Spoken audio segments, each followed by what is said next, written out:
Então, boa noite a todos. Eu fico muito grato com o convite feito pelo professor Daniel, da comunidade Foca, que eu prezo desde a minha juventude até a fase mais madura da minha vida, quando eu iniciei meus intentos acadêmicos, fazendo a graduação em administração na Foca. E cheguei a um grau maior quando eu fiz minha pós-graduação em área de marketing estratégico, que foi também na Foca. E me dei ao luxo depois de fazer um complemento disso com o Leader Coaching em outras instituições. Fico muito grato. Fiz mestrado na área a qual realmente eu me dedico, que é a área estratégica, gestão, coaching, liderança. Então, me dou muito por à vontade em estar nesta academia. Obrigado mesmo. O tema realmente, professor, agradeço não só ao professor Daniel, que é o cabeça hoje dessa formalização, mas ao professor Luciano Brasileiro, professor Roberto, e um professor que eu tenho uma admiração muito grande, é o doutor Marcos Calado, qual eu fico muito grato da presença dele aqui, coisa que sempre me fortalece nos assuntos dos artigos que a gente já publicou. Bom, esse é o culpado de toda a situação que nós estamos vivendo até hoje. O coronavírus, desde o dia 14 de março, que eu não dou aula presencial na Foca, e em outras instituições também. E na Foca, desde o 14 de março, que a gente tem essa ausência que para nós, né, já um pouco mais madura, a gente tem uma cultura mais arraigada em presença física, né? E o culpado disso tudo é um agente externo, dos mais ferrenhos, dos mais ardilosos, que é o Covid, chamado de coronavírus, isso desde Wuhan, na cidade da China, e a gente ficou isolado, isolamento social, etc. Então nós estamos vivendo uma pandemia, uma destruição dos mercados. Nós fizemos esses isolamentos, nós tivemos a questão do home office, que para nós era uma cultura um pouco retrógrada, porque a gente não acreditava em home office, a gente também, muito pouco de nós, acreditava em situações de lockdown, e a gente passou até a incorporar palavras novas no nosso vocabulário. Então, realmente, a pandemia causou uma destruição de mercados, política, governança, social, etc.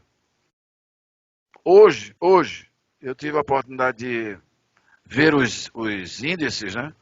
Então, nós estamos no planeta com 27 milhões e 300, mais de 27 milhões e 300 mil pessoas infectadas.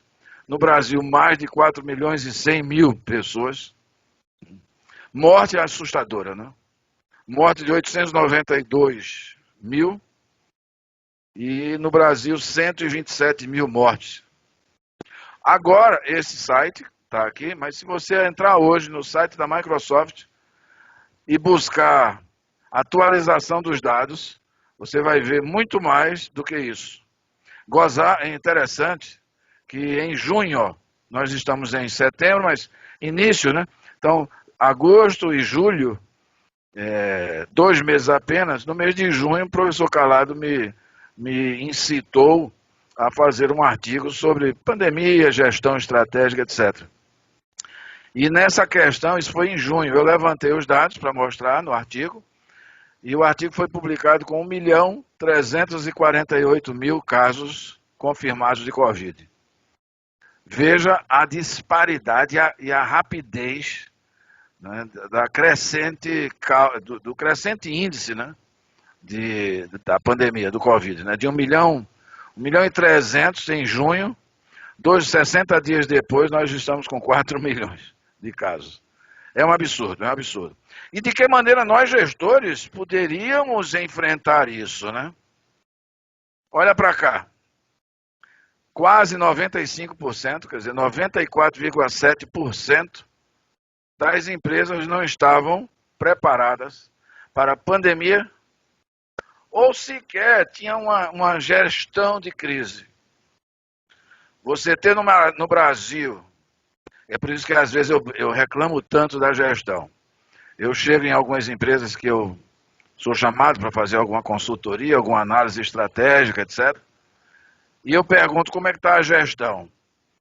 Começo a analisar, faço um mapa aqui, outro ali, a gente diagnostica que não tem gestão. Ora, se você tem no mercado, né, ferramentas que te dão condições fáceis de você fazer um levantamento de cenário e você não tem isso dentro de sua empresa, pelo amor de Deus. É por isso que nós fechamos várias empresas. Os dados são alarmantes. 99% das empresas que fecharam são de pequeno porte. 99% das empresas que fecharam são de pequeno porte. Cadê a gestão? 87% comércio e serviço. Quer dizer, se você tem quase 90% do comércio e do serviço fecharam suas portas. E aí as outras que continuaram funcionando seguiram aquele exemplinho do governo, né? Prorrogar as taxas, os tributos, etc. Né? 34% admitiram demissões, fazer demissões, né? E cada família que se preza, eu digo, hoje eu estava dizendo, toda família que se preza tem sempre um que foi demitido durante a pandemia. E às vezes até precisa. Às vezes você precisa fazer um certo desligamento. Mas essa enormidade, nós estamos com 14 milhões de desempregados. 38% das empresas aderiram ao trabalho remoto. E nós não temos estrutura. Todas as empresas que eu contactei, salvo 2 empresas apenas diferentes, todas as outras empresas que eu contactei não tinham estrutura dos seus colaboradores para que tivesse essa conexão internet e boa. Porque não é internet qualquer que você usa, qualquer brincadeira para você assistir ligar um WhatsApp, conectar com o YouTube, etc. Mas olha, interessante, eu digo sempre que a gente precisa ler cenários. E é verdade. A análise SWOT, que é uma coisa antiga, é de 1960, do Albert Humphrey. Isso lá na Universidade de Stanford. Depois, o pessoal da Harvard Business School, o Andrews e o Christensen, em 94, quando publicaram um livro lá de estratégia corporativa, eles mexeram uma avaliação melhor da análise SWOT. O Peter Drucker se avaliou disso e o Michael Porter colaborou, dizendo que era necessário você, na década atual, fazer uma leitura constante de cenário. Mas eu te digo assim, se você quer guerra, ler cenário hoje, nos anos 2020, na terceira década do terceiro milênio, você ainda exigir leitura de cenário. Há 500 anos antes de Cristo, o general Sun Tzu dizia que você deveria conhecer o seu inimigo tão bem quanto você se conhece. Imagina há 500 anos antes de Cristo. Hoje, no terceiro milênio, nós estamos dizendo que é preciso ler cenários. É dizer que a gente, no Brasil, não tem gestão. É preciso analisar muito essas coisas. Pontos fortes, pontos a corrigir, isso é uma coisa tão fácil. Eu, como coach, eu faço análise SWOT. Eu uso análise SWOT em coach.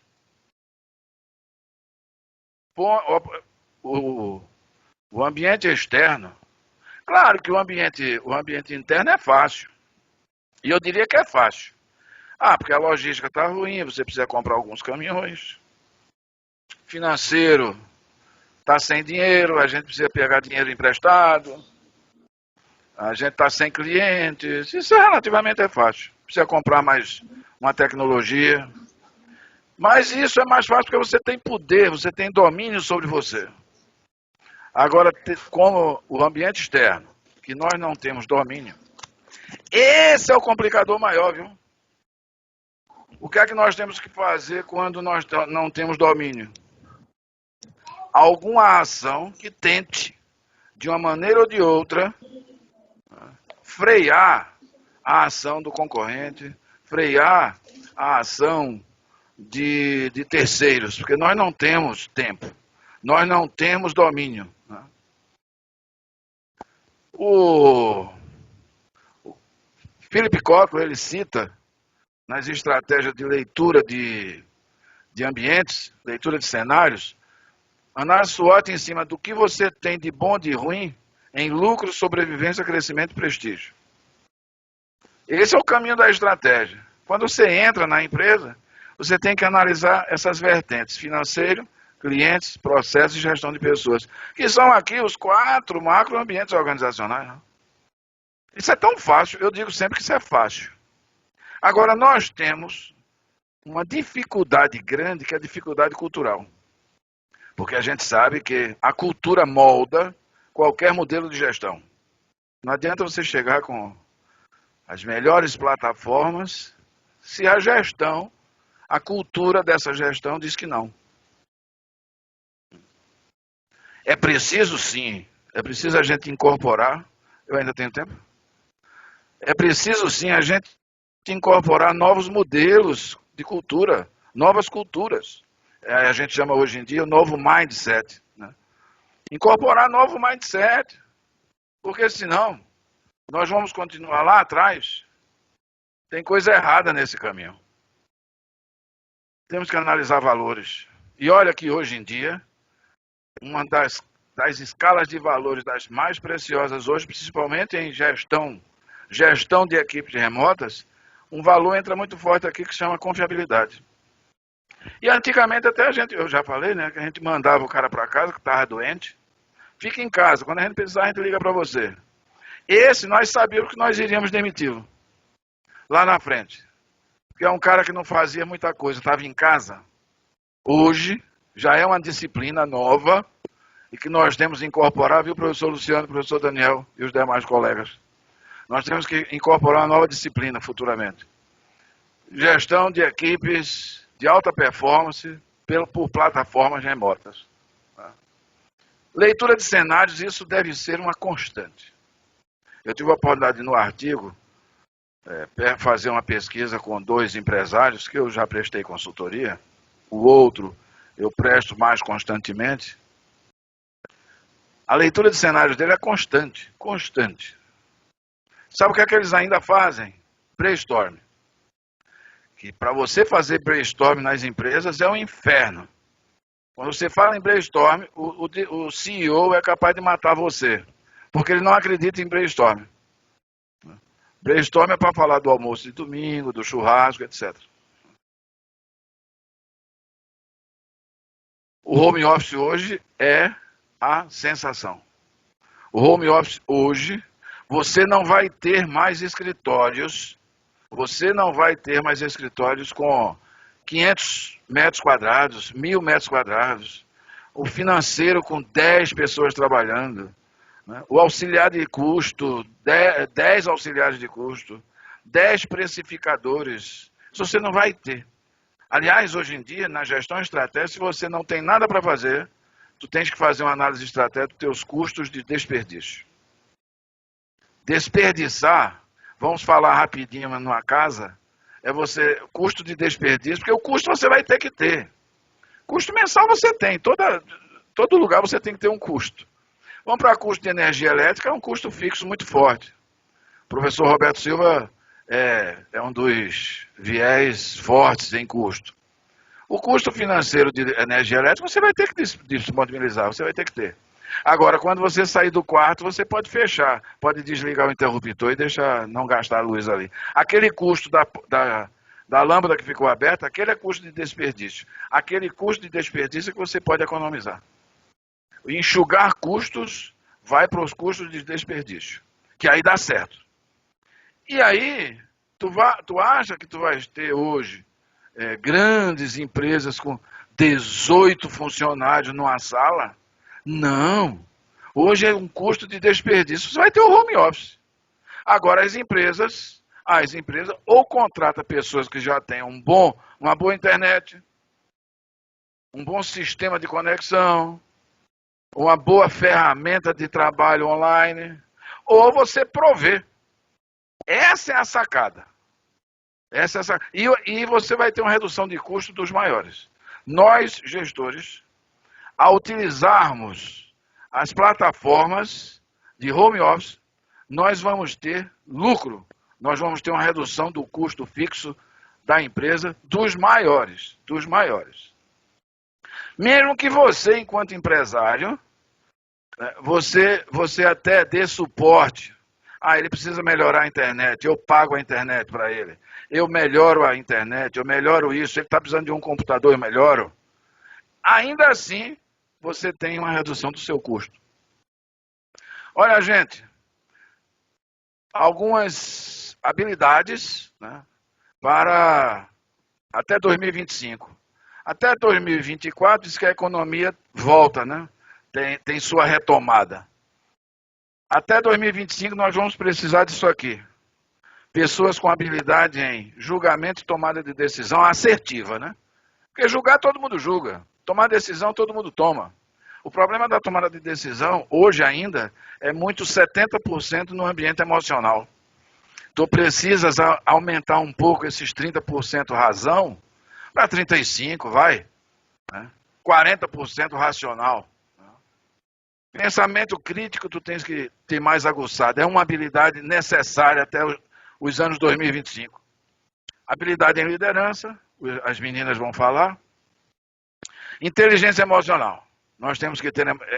O Daniel Goleman, quando ele aborda a inteligência emocional, ele diz que esse é o viés do século.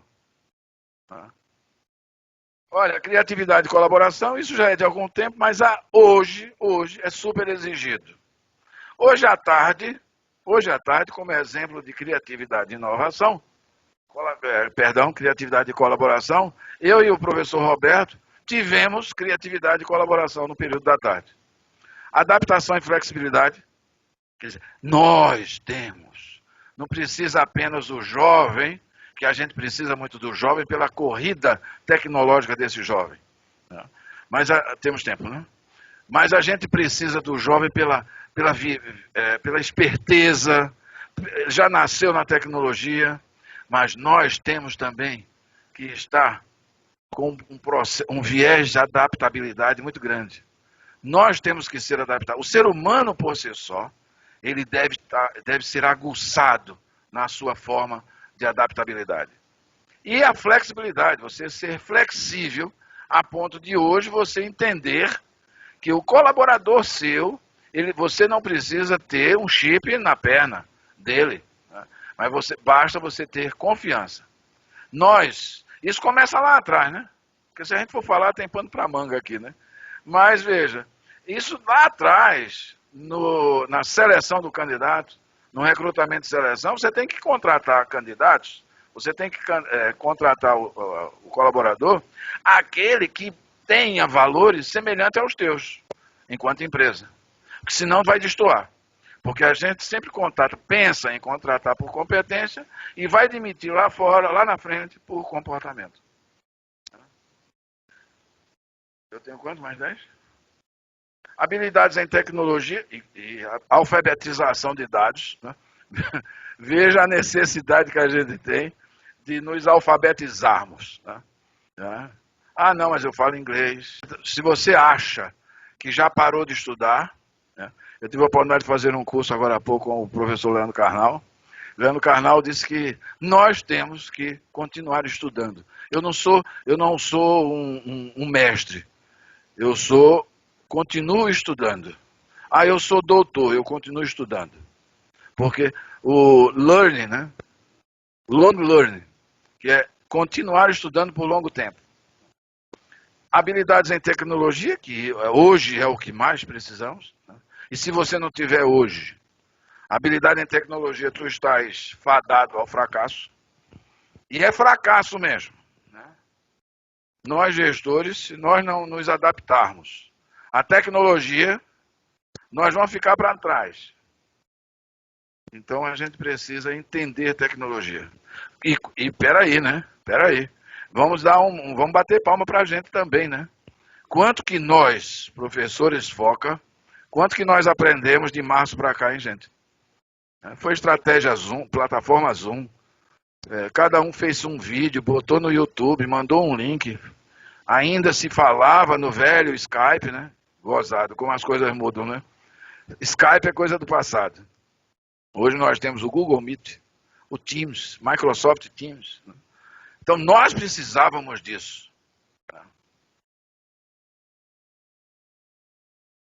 Quero agradecer a todos, esperar que as gestões se prevaleçam das novas exigências do mercado e passem a entender que o colaborador ainda é, e por muitos anos à frente ainda, né, trabalhar com gente é o viés mais importante do crescimento organizacional.